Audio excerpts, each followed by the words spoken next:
AP में पढ़ेंगे sum of n terms of n AP.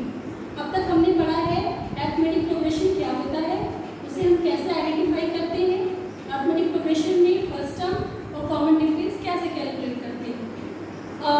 मान लीजिए हमारे पास एक अरिथमेटिक प्रोग्रेशन है जिसका फॉर्म है a plus D a plus 2d। मान लीजिए कोई एपी है, इस एपी में फर्स्ट टर्म है small a plus D second term है, a plus 2d third term है।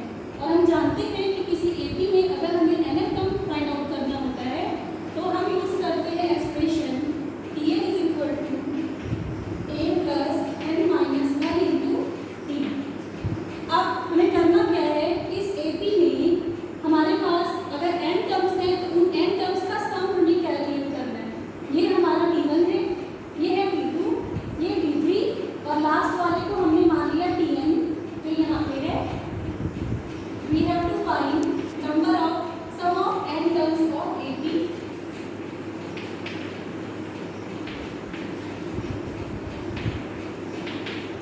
n terms का सम निकालने के लिए हमें सारे टर्म्स को सम करना होगा। T1 प्लस T2, यहाँ पे n टर्म्स है, सबको हमने सम कर दिया। T1 है a, the value of T2 is a plus d, value of T3 a plus 2d, and the last term is nth term which is a plus n minus 1 into d।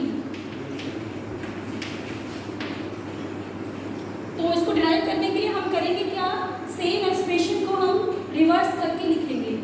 Again we are writing Sn। अब last term को हम first place पे लिखेंगे a plus n minus 1 d। इसके previous वाला जो term होगा इससे एक लेस होगा d की वैल्यू में, a plus n minus 2d।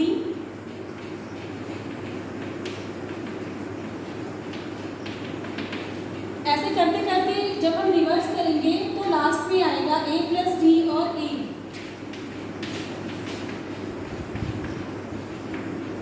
इसको हमने मान लिया इक्वेशन 1 और ये सेम इक्वेशन लिखा गया है। Still we are writing in here equation 2। Now adding 1 and 2, तो LHS को LHS से ऐड करेंगे और RHS